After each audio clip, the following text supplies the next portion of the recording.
with His image, and that is deeply meaningful. There's something there that cannot be erased. It can be defaced, and it has been. Every one of us are guilty of defacing the image of God in us by the way we choose to live and the choices we make. But though it's defaced, the image is still there. You can't get rid of it. Think about it, of all the beings that have been created, of all the creatures that teem this planet, the one that's most like God is you. You're the one that's most like God. Now, it's easy and obvious when you think about it for a minute. There's only one creature in all the world that is fully self-aware as we are. Some animals have a degree, but not like us. We're captivated, we're bothered, we're sometimes haunted by our own sense of self-awareness. We can't get outside of ourselves. We're self-aware, we're fully self-aware. There was a French philosopher, Descartes, said, cogito ergo sum, I think, therefore I am. The one thing in the world that he was absolutely certain of wasn't the mountains, it wasn't the river, it wasn't his neighbor, it wasn't a building. The one thing that he was absolutely certain of was that he was alive, that he was. And so he says, I think. Because I can think, I know that I exist, therefore I am. That sounds an awful lot like God's claim for himself. I am that I am. We're very much like God in that we're fully self-aware, you see. That's part of his image in our life. Think about our will. We can decide things on a level that no other creature can. Even to our detriment, even to our hurt, we can make decisions all day long. And we're free to do so. And in that, we're very much like God. We're very much like God that way. We have within us a sense of what's right. Parents learn very quickly, one of the first things that kids know how to say is, that's not fair. It's born in us. It's bred in us. This sense of what's right and what's fair and what's just.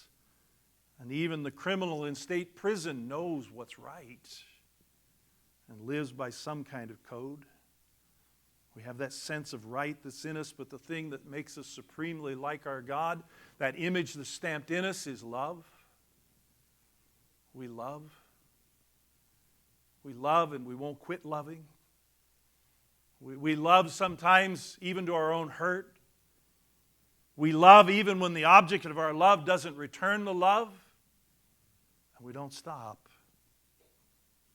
We're like God in that. God is love. There are longings in you. Because of all this, there are things in you. There are longings in you that only God can fill. You know that. It's no wonder that we're drawn to God, and it's no wonder that he's drawn to us. Why? Because his image is in us. He's drawn to it, and we're drawn to him because we see our image in him too. That's what Jesus was saying when he held up that penny. And he's saying it's plain as a penny. Just like Caesar is owed this money because his stamp is in it. God's stamp is in you. You belong to God. You see? Even though defaced, you belong to God. That's why those longings are in you that only God can fill, because the image of God is stamped in us. And that's why he lays claim to us, because he sees his image in us. And he is determined, he is wildly determined that we will not perish. He will not stop. And he will not let go. And that's why he sent his Son. That's why Jesus came, you see. That's why the unimaginable happened. That's why the Son of God is nailed to a cross and he cries out, "My God, why have you forsaken me?" Because God will do anything to make sure that you don't perish. That image in you is not undone. That it's not permanently deformed. That it doesn't go away. There's one last thing As Jesus is there with them, with this company of strange bedfellows that have united in their hatred of him and tried to trap him, he answers them in an incredible way. Why are you testing me? Bring me a denarius to look at. They brought one. And he said to them, whose likeness and inscription is this? And they said to him, Caesar. And Jesus said to them, render to Caesar the things that are Caesar's, and to God the things that are God's. And they were amazed at him. Jesus' answer was a both-and answer. He didn't really answer their either-or. You see what he did there? Is it lawful to give tribute to Caesar? Yes or no? Either or. And he answers with a both-and. Give to Caesar what belongs to Caesar, and give to God what belongs to God, because you're stamped with God. He slipped the trap. He slipped the trap, and they were amazed at him. Give to God what belongs to God. The image is stamped in me, so how do I do that? How do I recognize the image in me? How do I give to God what belongs to God? We could get very abstract about it, very philosophical, and it would amount to next to nothing if we did that. It would melt away. So let's be very practical. What do we do? How do I recognize that image stamped in me? Well, number one, give your time. Give your time. Give God your time. It starts with the Lord's Day. On the first day of the week, they gathered in recognition that Jesus had risen on the first day of the week. To my thinking, this is the only holiday that we celebrate 52 times a year. It's Resurrection Day every Sunday. Give God the Lord's Day. It's His day. It's not a day to play. You can play afterward. That's why we schedule this service at 10 o'clock, so you're home by noon and you can play the rest of the day if you need to. Do whatever you need to. But give God your time. And it starts with the Lord's Day. 1 day in 7. Tithe that. Give God your time in the Word. Give God your time in prayer.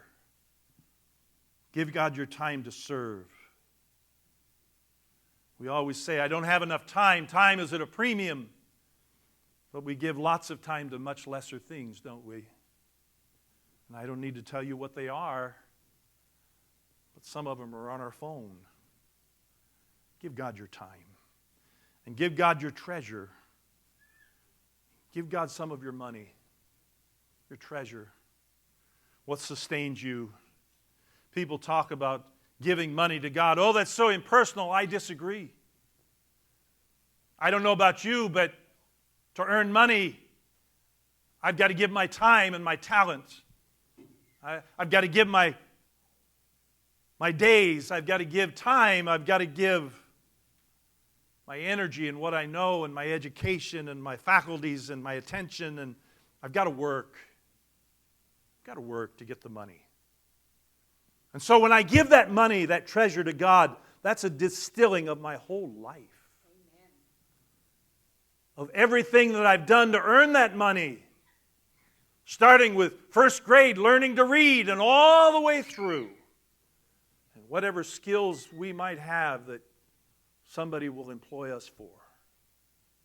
And the years it's taken to learn that and be good at that. And to communicate. And all the rest. And so it's not impersonal when we give our treasure to the Lord when we tithe. That's my life. I'm giving you my life in tangible form. Give God your time. Give God your treasure. His image is stamped on you. So what belongs to God? Your time, your treasure, but give Him your talent. What is it? Find out what it is. Is it serving? Is it hospitality? What is it? Is it teaching? Is it discipling somebody? Is it music? What is it that you've got that God can harness and use? What is it? Bill, I haven't forgotten the conversation we had about having community gardens. The man is a master gardener. Maybe God wants to use his gardening skills. What is it about you that God can use? You see? Give him your time, give him your treasure, give him your talent. You know, as long as I don't obey God in any of these areas, here's a fact. You may not like it. You may get mad at me. I don't really care. But as long as I will not obey God in any of these areas, I'm in God's way. I'm part of the problem. I'm not part of the solution. Give God your time, your treasure, your talent. You can't lose the image of God. You can't lose the image that's stamped in you. You can't. Just like you can't lose your mother's eyes if you have them, or your father's nose, or your uncle's walk. It's easier to get rid of your DNA than it is to do that. You can't get rid of God's image in you. They're stamped too deeply. There was a man who had several boys. There were several brothers. The brothers all looked like their father except for one. He didn't look anything like the father. The brothers had the father's face, and they had his body, and they carried themselves like their father, and they moved like their father, and reacted like their father. But this other son, he had none of that. It skipped him somehow. And it bothered him that the other boys were so much like Dad, and he was nothing like Dad. And they lost no time and opportunity in pointing it out. In fact, when they were little, his brothers told him, "You're adopted. That's why you look so different." Brothers are like that. Well, their dad passed away. And one day this odd brother was shaving of a morning. And he was shaving, he looked in the mirror, and he missed his dad terribly. You that have lost parents, you know what that's like. And he was thinking of his dad and how little he was like his dad, when all of a sudden, the way he turned his head or held his face with the razor or the sun or something, for a split second in the mirror, he saw his father in his own face. It was just for a moment, but it was a delicious moment. It was a moment that you hold on to for a long time. The image of God is stamped very deeply in us. You can't lose it any more than, as I said, you could lose your DNA. It's deep. It can't be erased. I said it can be defaced, and it is. That's true. The image of God can be defaced in us. But one day it will be restored. One day the image of God will be perfected in you. One day. One day. The missing thing will be restored. I was thinking this last week, thoughts. Thanks to my daughters, as you know, we were on vacation a week or so ago. And we rent this big house, and everybody comes, and it's a lot of fun. We eat together and do a lot of stuff. One of the things we always do is a talent show. And somebody will sing, or somebody will dance, or tell a story, or something. I don't have a great deal of talent, so this year with two of the girls, with Abby and Emily, we took a drink of water, held the water in our mouth, and then slapped each other in the face with tortillas to see who could hold the water the longest. It wasn't highbrow comedy. But one night, not the talent show night, the girls they said, okay, so we were all sitting in this big living room. They said, okay, so now we're going to plan Dad's funeral. And I'm like, what? I don't even feel bad. I feel great. Why are you? And they planned my funeral. It went something like this, just so you'll know, in case you're there. Chris is going to be in charge, but he's not allowed to talk very much. Because, as they said, they already know all they want to know about Teen Challenge. So, but he will be the MC. But they're going to invite all kinds of people that have been train wrecks in my life and caused me grief. People that don't like me because they want to hear them lie about how good I am. That's the funeral. So if you're around for that, you may want to not miss it. It sounds like it could be an event. But anyway, I was thinking this last week, partly because of that, I began, you know how your mind goes. I thought about the time I spent with my mom before she passed. And it was a great gift that the leaders of the church gave to me. They let me go back and just spend quality time with her for a little bit of time. And at night I would read to her. She taught me to read, so I would read to her. Really rough stuff, deep stuff. And then we'd talk about it. And one night as I was reading, she said, stop. There's something about the Lord. I don't remember now what it was. And it mentioned eternity, and she said, I'm not sure. I said, Mom, what are you not sure about? She said, I'm not sure that's real. My mom, very analytical person. I said, after all these years, she had taught classes, she had been involved in prison ministry to women for a couple decades, she had taught the Bible and healing for damaged emotions and all kinds of things. I said, after all these years, you're telling me that you're not sure. She said, give me a good reason. And I said, Mom, think about it. Your whole life long, there's been something missing. She said, you've had a great career, and she had. You've had a great family, big family. A lot of good things tumbled out of that. You've had a lot of good friends. You've enjoyed good books and good music. I said, but there's always been something missing, hasn't there? I said, you've got a capacity in you for something that's beyond anything you've ever known, as good as it's been. I said, the fact that you've got that capacity there, you've got that longing there, you've got that empty space, that missing part there, tells you that you were made for something that's not here. That's how I know it's real. C.S. Lewis said, if I find in myself a desire for something that this world cannot satisfy, the simplest explanation is that I was made for a different world. And we were. Well, here it is. You can take this into your week. You can write it down. We've been talking about the image of God stamped in us because we humans are so like God, it is absolutely no problem for God to become like a human. And that's exactly what He's done. He's the perfect man. He took your human body and He took it back to heaven.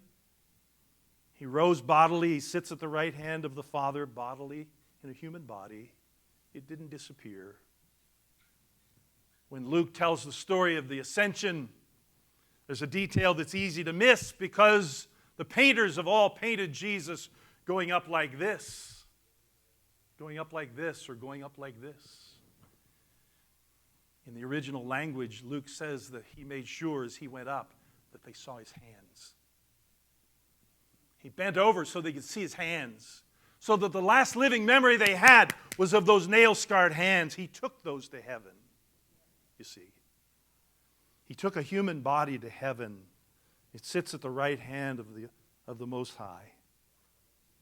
In other words, a human body in heaven has been done. A human body in eternity has been done. 1 Corinthians says, Paul speaking, I tell you a mystery. You will not all sleep, but you all will be changed. In a moment, in the twinkling of an eye, at the last trump, for the trumpet will sound. And the dead in Christ will rise. The dead in Christ will rise. And then he says, we will rise as well. And we'll all be changed. And this mortal body, he says, will put on immortality. And the perishable will put on imperishable. And he says, when that happens, then will be brought to pass the saying that is written, death, where is your sting? Grave, where is your victory? There is no victory. We undo death. We get a body like his resurrected body. One day, it will be restored. And the image of God in you will be perfected. And that will actually happen one day. You think about that and you dwell on that. How does it happen? One of the last books of the New Testament, I close with this, 1 John 3, chapter 3, verse 2. It says that one day we will be like him. How? Because we will see him just as he is. There's a day coming when you're going to see Jesus. And in that split second that you see him, it will transform you. It will shoot through you. And you will get a body like his body. A glorious body. A spiritual body, but a material body. Your body perfected with the image of God stamped all over it.